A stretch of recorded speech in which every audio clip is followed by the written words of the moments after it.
The Peace of Westphalia, signed in 1648, was one of the most significant turning points in European and world history, marking the end of the devastating 30 Years' War, 1618 to 1648, in the Holy Roman Empire, and the 80 Years' War, 1568 to 1648, between Spain and the Dutch Republic. The treaties were negotiated and signed in the Westphalian cities of Münster and Osnabrück, and they fundamentally reshaped the political and religious landscape of Europe. The negotiations involved almost all major European powers of the time, among them the Holy Roman Empire, France, Spain, Sweden, the Dutch Republic, and numerous German principalities. They were exceptionally complex, lasting several years and involving hundreds of diplomats and envoys. The treaties established new norms in diplomacy, sovereignty, and international relations that would endure for centuries and serve as the foundation for the modern state system. The Peace of Westphalia brought to an end one of the most destructive conflicts in European history. The 30 Years' War had begun as a struggle between Catholic and Protestant states within the Holy Roman Empire, but it quickly evolved into a general European conflict driven by the ambitions of powerful states such as the Habsburgs, France, and Sweden. The war caused immense suffering. Large parts of Germany were devastated, entire towns and villages were destroyed, and millions of people perished from battle, famine, and disease. The treaties of Münster and Osnabrück sought to restore stability and order to a continent torn apart by decades of bloodshed. One of the key principles established by the Peace of Westphalia was the concept of state sovereignty. Each ruler within the Holy Roman Empire was granted the right to govern his territory without interference from the emperor or foreign powers. This meant that princes, dukes, and bishops could choose their own official religion, Catholicism, Lutheranism, or Calvinism, according to the principle of cuius regio, eius religio, whose realm, his religion. For the first time, Calvinism was officially recognized alongside Catholicism and Lutheranism, thus broadening the religious freedoms previously established by the Peace of Augsburg in 1555. The recognition of this religious coexistence marked a crucial step toward the modern idea of religious tolerance, even though full freedom of conscience was still far from reality.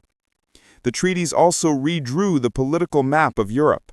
France emerged as one of the great victors, gaining territories such as Alsace and consolidating its influence over Western Europe. Sweden also benefited significantly, receiving parts of northern Germany, including Western Pomerania, Wismar, and Bremen-Verden, which gave it control over key Baltic and North Sea trade routes. The Holy Roman Empire, on the other hand, was weakened. The emperor's authority was drastically reduced, and the German princes gained near complete independence in their internal and external affairs. The Dutch Republic was formally recognized as an independent state, ending its long war against Spanish rule and confirming its position as a major maritime and commercial power. Spain, by contrast, entered a period of decline, marking the end of its dominance in European affairs. The Peace of Westphalia also marked an important development in the practice of diplomacy.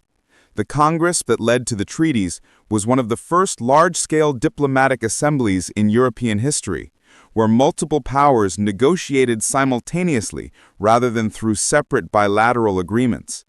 This new approach laid the foundations for future international congresses and multilateral diplomacy, leading ultimately to modern institutions such as the United Nations. The treaties also introduced the idea that states, rather than religious authorities or empires, were the primary actors in international politics, a concept that would become central to modern political thought.